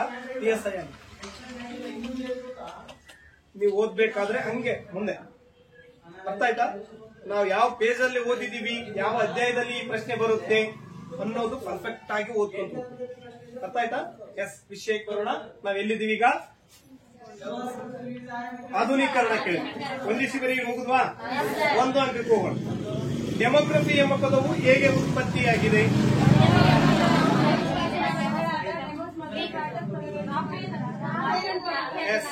ಬಹಳ ಸುಲಭವಾಗಿ ಬರೀಬಹುದು ನೀವು ಇಲ್ಲಿ, ಯಾಕಂದ್ರೆ ಒಂದೇ ಒಂದು ಅಂಕ ಕೊಡೋದು. ಡೆಮೋಗ್ರಫಿ ಎಂಬ ಪದವು ಗ್ರೀಕ್ ಪದಗಳಾದ ಡೆಮೋಸ್ ಮತ್ತು ಗ್ರಾಫೇನ್ ಎಂಬ ಪದಗಳಿಂದ ಉತ್ಪತ್ತಿಯಾಗಿದೆ. ಏನ ಮುಗಿಸ್ಬಿಡ್ಬೇಕು, ಜಾತಿ ತರ ಕಟ್ಸ್ಕೊಬೇಡಿ. ಮತ್ತೆ ಮುಂದೆ ಬರೀತೀರಿ, ನೀವೇನಂತ ಬರೀತೀರಿ? ಡೆಮೋಸ್ ಎಂದರೆ ಗ್ರಾಫೇನ್ ಅಂದರೆ ಚಿತ್ರಣ. ಇದು ಬೇಕಾಗಿಲ್ಲ ಅಂತ ನನ್ನ ಅನಿಸಿಕೆ. ಯಾಕಂದ್ರೆ ಅವ್ರು ಏನ್ ಕೇಳಿದ್ದಾರೆ? ಡೆಮೋಗ್ರಫಿ ಎಂಬ ಪದದ ಉತ್ಪತ್ತಿ. ಓಕೆ, ಅಷ್ಟು ಬರೆದ್ರೆ ಸಾಕು ಅನ್ನುವಂಥದ್ದು ನನ್ನ ಅನಿಸಿಕೆ. ನೆಕ್ಸ್ಟ್, ಲಿಂಗ ತಾರತಮ್ಯತೆ ಎಂದರೇನು? ಗಂಡು ಹೆಣ್ಣು ಎಂಬ ಲಿಂಗದ ಆಧಾರದ ಮೇಲೆ ಭೇದ ಭಾವ ಮಾಡುದು, ಗಂಡು ಹೆಣ್ಣು ಎಂಬ ಭೇದ ಭಾವ ಮಾಡುವುದು ಕೂಡ ಲಿಂಗ ತಾರತಮ್ಯತೆ. ಇಲ್ಲಾಂದ್ರೆ ಲಿಂಗಗಳ ಆಧಾರದ ಮೇಲೆ ಮಾಡುವಂತಹ ತಾರತಮ್ಯವೇ ಲಿಂಗ ತಾರತಮ್ಯ. Okay, simple. ಅವ್ರು ಎಷ್ಟು ಕೇಳಿದ್ರೆ ಅಷ್ಟೇ ಬರೀ. ಪ್ರಶ್ನೆ ನಂಬರ್ ಕರೆಕ್ಟ್ ಆಗಿ. Question number that is very very important. Next question ನೋಡಿ ಏನಿದೆ ಅಂದ್ರೆ, ಹಸಿರು ಕ್ರಾಂತಿಯ ಪಿತಾಮಹ MS Swaminathan. Okay, next WWW ಅನ್ನೋ ವರ್ಲ್ಡ್ ವೈಡ್ ವೆಬ್. ಎಸ್, ಇದನ್ನ ನೀವು ಕನ್ನಡದಲ್ಲೇ ಬರೀರಿ. ಇಂಗ್ಲಿಷ್ ಬರೆಯಕ್ ಹೋಗಿರಿ, ಸ್ಪೆಲ್ಲಿಂಗ್ ಮಿಸ್ಟೇಕ್ ಆಗ್ಬೋದು. ಇಂಗ್ಲಿಷ್ ಪರ್ಫೆಕ್ಟ್ ಅದೇನಂದ್ರೆ ಬರೀರಿ, ಅದಕ್ಕೆ ನಾನು ಬೇಡ ನಾನು. ಬಟ್ ಕೆಲವೊಮ್ಮೆ ಏನಂತಂದ್ರೆ ಸ್ಪೆಲ್ಲಿಂಗ್ ಮಿಸ್ಟೇಕ್ ಆಗುವಂತ ಸಂದರ್ಭ, ಅದಕ್ಕಿಂತ ನೀವು ಕನ್ನಡದಲ್ಲಿಯೇ ವರ್ಲ್ಡ್ ವೈಡ್ ವೆಬ್ ಅಂತ ಬರೀ. ನೆಕ್ಸ್ಟ್ ಪ್ರಶ್ನೆಗೆ ಹೋಗೋಣ ಅಂದ್ರೆ, ಕಾಗೋಡು ಸತ್ಯಾಗ್ರಹದ ಘೋಷಣೆ ಯಾವ? ನೋಡಿ, 5 ಅಂಕಗಳು ಬಂದು. ಇಲ್ಲಿ 5 ಯಾರು ತಗೊಳ್ತೀರಿ? 80ಕ್ಕೆ 80 ತಗೊಳ್ಳುವಂತ ಚಾನ್ಸಸ್ ಬಹಳ ಇದೆ. ಯಾಕಂದ್ರೆ ಈ 5 ಬಹಳ ಇಂಪಾರ್ಟೆಂಟ್. ಡೈರೆಕ್ಟ್ ಕ್ವಶನ್ ಇರ್ತಾವ, ಇಲ್ಲಿ ಆಪ್ಷನ್ ಇಲ್ಲ, ಏನಿದೆ. ಓಕೆ, ನೆಕ್ಸ್ಟ್ 2 ಅಂಕಕ್ಕೆ ಹೋಗೋಣ. ಈಗ ಭಾಗ ಬಿ, ಭಾಗ ಎ ಆಯ್ತು. ಓಕೆ, ಭಾಗ ಬಿ ಬರೋದು. ಭಾಗ ಬಿ ಯಲ್ಲಿ ನೋಡಿ ಒಟ್ಟು 9 ಪ್ರಶ್ನೆಗಳಿರ್ತವೆ. ನೀವು ಉತ್ತರಿಸಬೇಕಾದದ್ದು 5. ನಾನು ಎಂತವುಗಳನ್ನ ಆಯ್ಕೆ ಮಾಡಬೇಕು ಅಂತಾನು ಹೇಳಿದೆ. ನೋಡೋಣ ಹಾಗಾದ್ರೆ. ಇಲ್ಲಿ ನೋಡಿ 10 ಮಾರ್ಕ್ಸ್ ಅನ್ನ ಕೇವಲ 5 ನಿಮಿಷದಲ್ಲಿ ಬರೀಬಹುದು. 5 ನಿಮಿಷ ಇಲ್ಲಿರುವಂತಹ ಪ್ರಶ್ನೆ ಪತ್ರಿಕೆ ಆಧಾರದ ಮೇಲೆ ನೋಡಿ. ನಾ ಹೇಳ್ತಾರೆ 2 ಏನ್ ಕೇಳ್ತಾರೆ ಅವ್ನು ಬರೀಬೇಕು ಫಸ್ಟ್. ನೋಡೋಣ, ಇಲ್ಲಿ ಏನ್ ಕೇಳಿದ್ದಾರೆ, ಭಾರತೀಯ ಏಕತೆಯ ಯಾವುದಾದರೂ 2 ಅಂಶಗಳನ್ನು ತಿಳಿಸಿ. ಭಾಷಾ ಏಕತೆ, ಪ್ರಾಂತೀಯ ಏಕತೆ, ಧಾರ್ಮಿಕ ಏಕತೆ. 2 ಕೇಳೋಣ, ನೀವು ಒಂದು ಎಕ್ಸ್ಟ್ರಾ ಬರೀತೀನಿ ಅಂದ್ರೆ ಬರೀ, ಅದಕ್ಕೆಲ್ಲ ಜಾಸ್ತಿ ಹೋಗ್ಬೋದು, ಯಾಕಂದ್ರೆ ಟೈಮ್ ವೇಸ್ಟ್. ನೆಕ್ಸ್ಟ್, ಪ್ರಬಲ ಜಾತಿ ಎಂದರೇನು ವ್ಯಾಖ್ಯಾನಿಸಿ. ಇದನ್ನು ಬರೀಬಹುದು, ಸ್ವಲ್ಪ ಆದ್ರೂ ವೇಟ್ ಮಾಡಿ, ಯಾಕಂದ್ರೆ ಇನ್ನು ಆಪ್ಷನ್ ಇದಾವೆ. ನೋಡೋಣ, ನಾವು ಜಲ್ದಿ ಬರೆಯೋದು ಮುಗಿಸ್ಬೇಕಂತ ಹೇಳಿದ್ವಿ, ಹೌದಾ? ಸ್ತ್ರೀ ಶಕ್ತಿಯ 2 ಉದ್ದೇಶಗಳನ್ನ ತಿಳಿಸಿ. ಎಸ್, ಸ್ತ್ರೀಯರನ್ನ ಸಬಲರನ್ನಾಗಿ ಮಾಡುವುದು.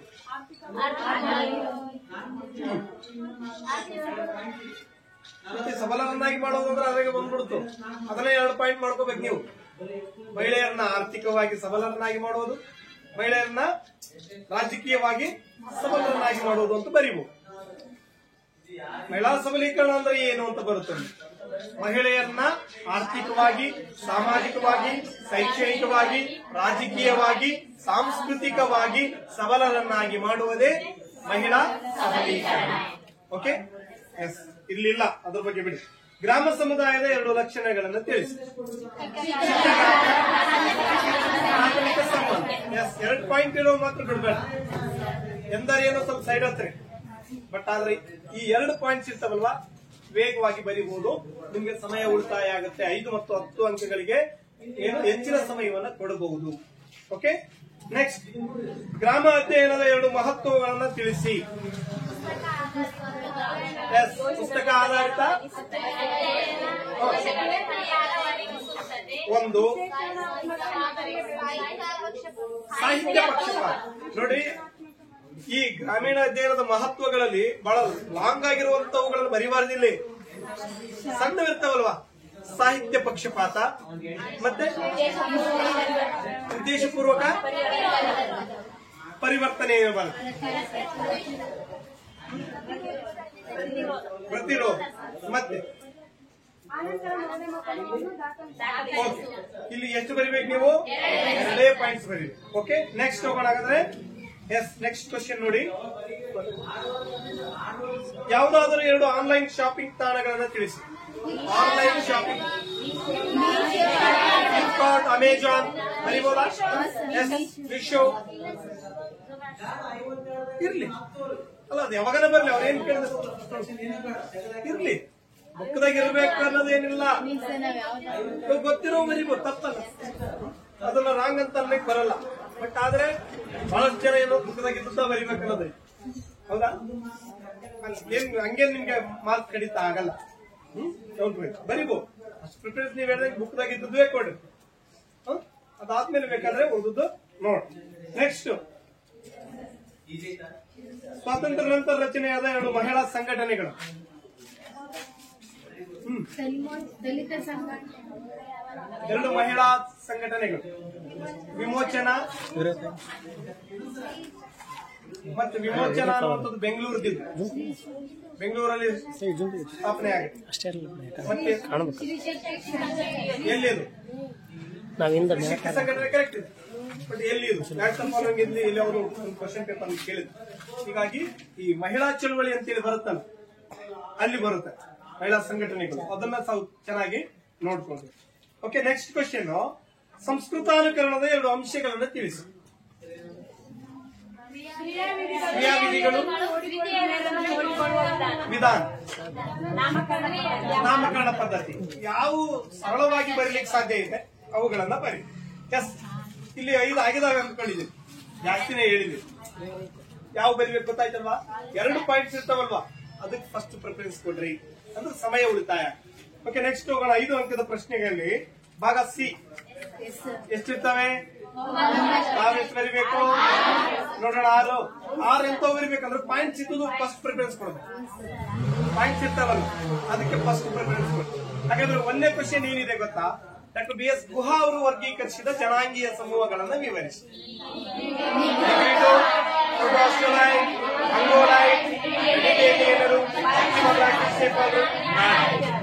ಈಗ ನೆಕ್ಸ್ಟ್ ಏನ್ ಬರಿಬೇಕಂತ ಹೇಳಿದ್ವಿ, ಯಾರಿಗೆ ಗೊತ್ತಿರ್ಲಾರ್ದವ್ರಿಗೆ ಹೇಳಿಲ್ಲ, ಗೊತ್ತಿರೋರಿಗೆಲ್ಲ. ಗೊತ್ತಿರೋರು ಏನ್ ಬರಿಬೇಕು ಅದನ್ನ ಬರಿತಾವು.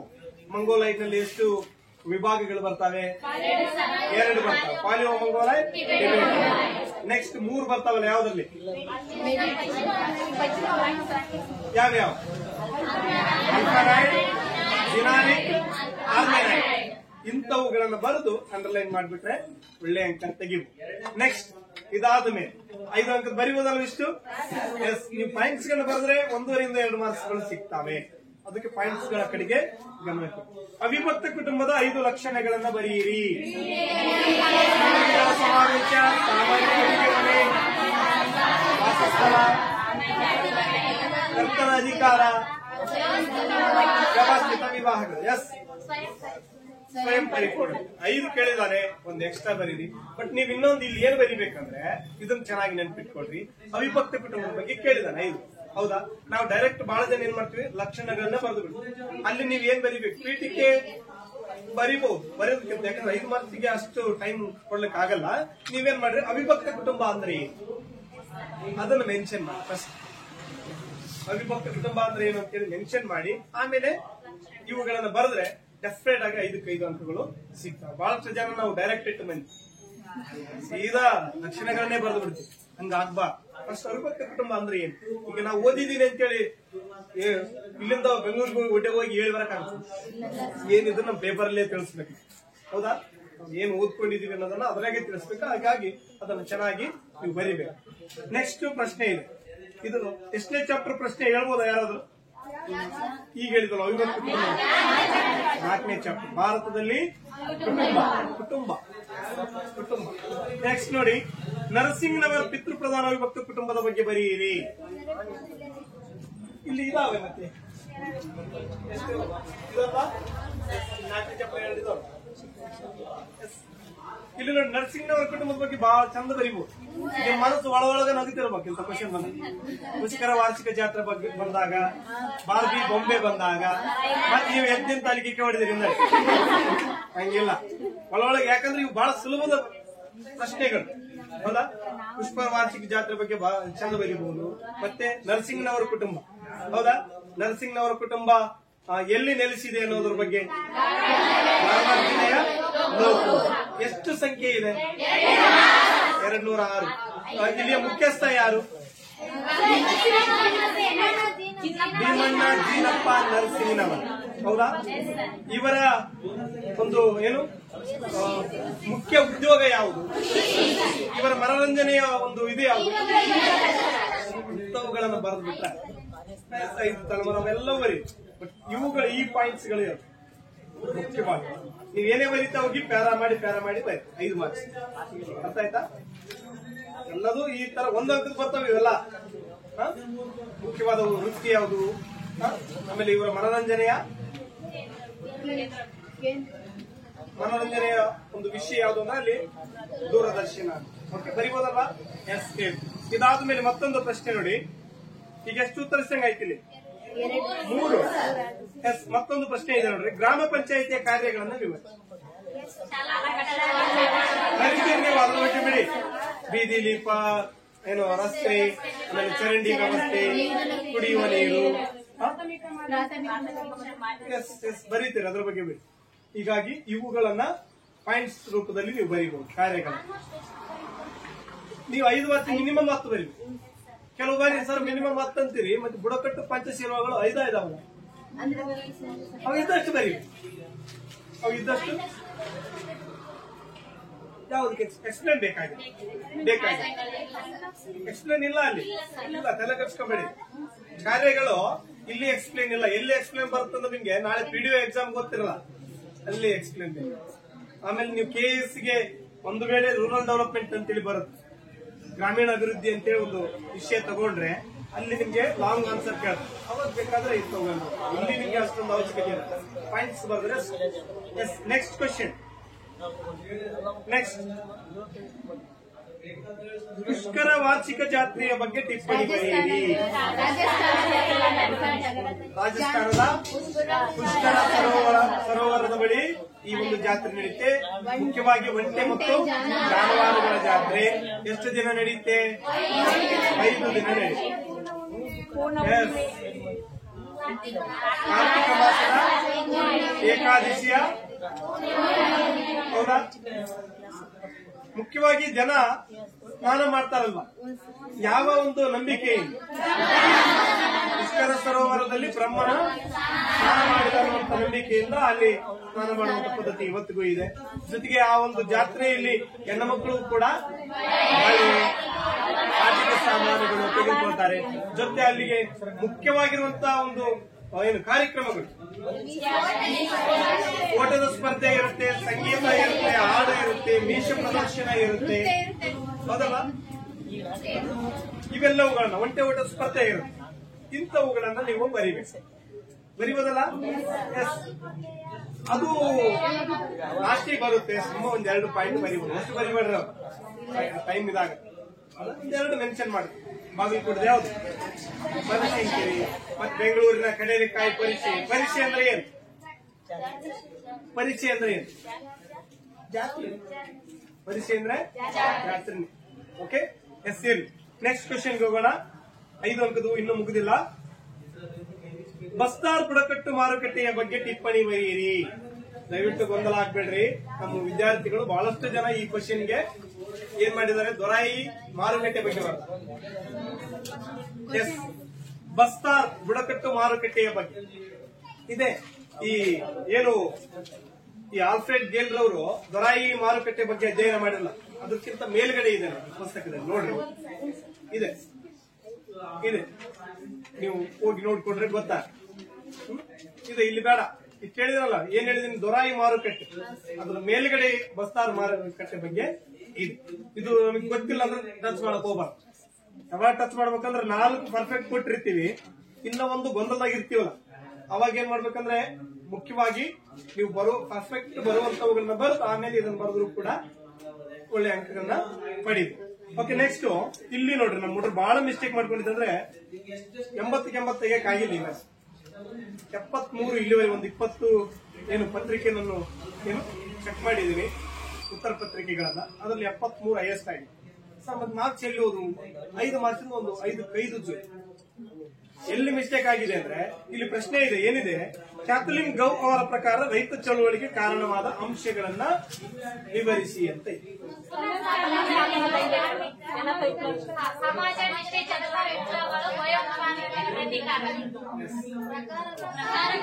ಅದಕ್ಕೆ ಹೇಳ್ತಾ ಇದ್ದೀನಿ, ಹೇಳಪ್ಪ ನಾವು ಅದಕ್ಕೆ ಸುಮ್ಮನೆ ಸೇಮ್ ನೀವೇನ್ ಹೇಳಿದ್ರಲ್ಲ, ನಮ್ಮ ಹುಡುಗರು ಮಿಸ್ಟೇಕ್ ಮಾಡಿದ್ದು ಇಲ್ಲೇ. ಎಲ್ಲವೂ ಪ್ರಕಾರಗಳನ್ನು ಬರೆದು ಬಿಟ್ರು ಅವರು. ಇಲ್ಲಿ ಕ್ಯಾಥಲಿನ್ ಗೌರವರ ಪ್ರಕಾರ ರೈತ ಚಳುವಳಿಗೆ ಕಾರಣವಾದ ಅಂಶಗಳು ಬೇರೆ ಇದಾವೆ ಪಾಯಿಂಟ್ಸ್ ರೂಪದಲ್ಲಿ, ನೋಡ್ರಿ ಹೋಗಿ. ಹಿಂಗಿದ್ದಾಗ ಇದನ್ನ ನಾವು ಇದನ್ನ ಬಿಟ್ಬಿಡ್ಬೇಕಿಂತ. ಅದಕ್ಕೆ ಪ್ರಶ್ನೆಯನ್ನ 1-2 ಬಾರಿ ಆದ್ರೂ ಓದಬೇಕು, ಮಿನಿಮಮ್ 1-2 ಬಾರಿ. ಕ್ಯಾಥಲಿನ್ ಗೌ ಪ್ರಕಾರ ಅಂದ್ಗಟ್ಲೆ ಕ್ಲಾಸ್ ಪ್ರಕಾರಗಳನ್ನ ಬರೆದ್ಬಿಟ್ಟು 20 ಏನಿಲ್ಲ ಅಂದ್ರೆ ಒಂದು 10-12 ನೋಡ್ರೆ ಹಂಗೆ ಬರೋದು. 5 ಓದು ಮಾರ್ಕ್ಸ್ ಎಲ್ಲ ಬರೆದಿರಿ. ನೀವು ಪ್ರಕಾರಗಳು ತಗೊಂಡು ಏನ್ ಮಾಡ್ತೀರಿ? ಪ್ರಶ್ನೆ ಉತ್ತರ ಅಲ್ಲ ಅದು. ಅದಕ್ಕೆ ಹೇಳೋದು. ಸ್ವಲ್ಪ ಗಮನ ಇರಲಿ. ಇಂಥ ಪ್ರಶ್ನೆಗಳು ಬಂದಾಗ ಈ ತರ ಬರ್ಲಿಕ್ಕಿಲ್ಲ, ಬಂದ್ರು ಹೇಳಕ್ಕಾಗಲ್ಲ. ನೆಕ್ಸ್ಟ್ ಏನದರ್ ಒನ್, ಬಾರ್ಬಿ ಬೊಂಬೆಯು ಜಾಗತಿಕ ಪ್ರಜೆಯ ಸಂಕೇತ. ಬರೀರಿ. ಬರಿಬಹುದಾ? ಎಸ್, ಆರಾಮಾಗಿ ಬರಿಬಹುದು. ಸೌದಿ ಅರೇಬಿಯಾದ ಬಗ್ಗೆ, ಮತ್ತೆ ಅಮೆರಿಕದ ಮೆಟಲ್ ಮಾರ್ಚ್, ಚೀನಾ, ಜಪಾನ್, ಮತ್ತೆ ಎಸ್ ಎಸ್ ಅದು ಏನೇನೈತೆ ಎಲ್ಲಾನು ಬರಿ. ಇಯರ್ ಬರೀರಿ. ಬರೀತಿರಲ್ವಾ? ಎಸ್. ಎಷ್ಟೇ ಚಾಪ್ಟರ್ ಬರುತ್ತೆ ಇದು? ಎಸ್. ಓಕೆ. ಯಾವ ಕಾನ್ಸೆಪ್ಟ್ ಅಲ್ಲಿ ಬರುತ್ತೆ ಅದು ಇಂಪಾರ್ಟೆಂಟ್ ಅಲ್ಲ. ಯಾವುದು? ಜಾಗತೀಕರಣದಲ್ಲಿ. ಎಸ್. ನೆಕ್ಸ್ಟ್ 10 ಅಂಕದಲ್ಲಿ ಹೋಗೋಣ. ಭಾಗ ಡಿ ಗೆ ಹೋಗೋಣ. ಇಲ್ಲಿ ನೋಡಿ ಎಷ್ಟು ಪ್ರಶ್ನೆಗಳಿರ್ತವೆ, ನೀವೆಷ್ಟು ಉತ್ತರಿಸಬೇಕು. ಯಾವ್ಯಾವ ಅಧ್ಯಾಯದಲ್ಲಿ 10 ಅಂಕದ ಪ್ರಶ್ನೆಗಳು ಬರ್ತವೆ? 1, 2, 3, 5. ನೋಡೋಣ ಹಾಗಾದ್ರೆ. ರಾಷ್ಟ್ರೀಯ ಭಾವೈಕ್ಯತೆ ಎಂದರೇನು? ಭಾವೈಕ್ಯತೆಗೆ ಎದುರಾಗುವ ಸವಾಲುಗಳನ್ನು ವಿಶ್ಲೇಷಿಸಿ. ನಾನು ಗೊತ್ತಲ್ವಾ? ಅದಕ್ಕಿಂತ ಮುಂಚಿತವಾಗಿ ಅವರು ರಾಷ್ಟ್ರೀಯ ಭಾವೈಕ್ಯತೆ ಅಂದ್ರೆ ಏನು ಅದ್ರ ಬಗ್ಗೆ 10 ಅಂಕದಲ್ಲಿ ಬರಿಬೇಕಾದ್ರೆ ಇಂಟ್ರೊಡಕ್ಷನ್ ಬರೀರಿ, ಆಮೇಲೆ 19 ವಾಕ್ಯಗಳು ಅಂತ ಬರೀರಿ, ಆಮೇಲೆ ಸವಾಲುಗಳನ್ನು ಬರೀತೀರಲ್ವಾ? ನೆಕ್ಸ್ಟ್ ಇನ್ನೊಂದು, ನಿಮ್ಮ ಮನಸ್ಸು ಬಹಳ ನಗುತ್ತೆ ಈ ಪ್ರಶ್ನೆ ಕೇಳಿದ್ರೆ, ಯಾಕಂದ್ರೆ ಅದು ಅಷ್ಟು ಸುಲಭ ಆಗಿರುವಂತ ಪ್ರಶ್ನೆ. ಜಾತಿ ಎಂದರೇನು? ಬರಿಬಹುದಲ್ವಾ? ಇವುಗಳನ್ನ ಯಾವುದೇ ಕಾರಣಕ್ಕೆ ಮಿಸ್ ಮಾಡಿ. ಇನ್ನೊಂದು ಪ್ರಶ್ನೆ ಇದೆ, ಇದು ಕೂಡ ಅಷ್ಟೇ ಬಹಳ ಸುಲಭವಾದ ಪ್ರಶ್ನೆ. ಏನಿದೆ? ಪರಿಶಿಷ್ಟ ಜಾತಿ ಮತ್ತು ಪರಿಶಿಷ್ಟ ಪಂಗಡಗಳ ಕಲ್ಯಾಣಕ್ಕಾಗಿ ಕೈಗೊಂಡಿರುವ 10 ಸಾಂವಿಧಾನಿಕ ಕ್ರಮಗಳು. ಸೇಮ್ ಅಲ್ವಾ? ಇನ್ನೊಂದು ಪ್ರಶ್ನೆ, ಇದು ಕೂಡ ಸೇಮ್ ಬರುತ್ತೆ, ನೋಡ್ಕೊಂಡು. ಭಾರತದ ನಗರ ಸಮಸ್ಯೆಗಳನ್ನ ಪಟ್ಟಿ ಮಾಡಿ. ಇದು ಏನಂದ್ರೆ ನಿಮ್ಮ ಪ್ರಶ್ನೆ ಬಗ್ಗೆ. ಈಗ ಏನ್ ಮಾಡೋಣ ಅಂದ್ರೆ, ನಿಮಗೆ ಏನ್ ಪ್ರಶ್ನೆಗಳು ಡೌಟ್ಸ್ ಇದಾವೆ ಅದ್ರ ಬಗ್ಗೆ ಸ್ವಲ್ಪ ಡಿಸ್ಕಷನ್ ಮಾಡೋಣ. ಮತ್ತೆ ನಿಮ್ ಕೊಪ್ಪಳದ ಒಂದ್ ಸ್ವಲ್ಪ ನೋಡ್ಕೊಂಡು ಆಗ್ಬೋದಾ? ನಿಮ್ಗೆ ಯಾವ್ದು ಚಾಪ್ಟರ್ ಬಗ್ಗೆ ಗೊಂದಲ ಇದೆ, ಯಾವ ಪ್ರಶ್ನೆಗಳ ಬಗ್ಗೆ ಗೊಂದಲ ಇದೆ, ಅದ್ರ ಬಗ್ಗೆ ಸ್ವಲ್ಪ ತಾವು ಪ್ರಶ್ನೆ ಮಾಡಬಹುದು. ನಾನು ಹೇಳಿದ್ದೀನಿ ನಿಮ್ಗೆ ಸುಲಭವಾದ ಪ್ರಶ್ನೆಗಳಿಗೆ ಉತ್ತರ ಕೊಡಲಿಕ್ಕೆ ಪ್ರಯತ್ನ ಮಾಡಿ. ಡಿಫಿಕಲ್ಟ್ ಆಗಿರುವಂತಹ ಪ್ರಶ್ನೆಗಳಿಗೆ ಉತ್ತರ ಕೊಡಲಿಕ್ಕೆ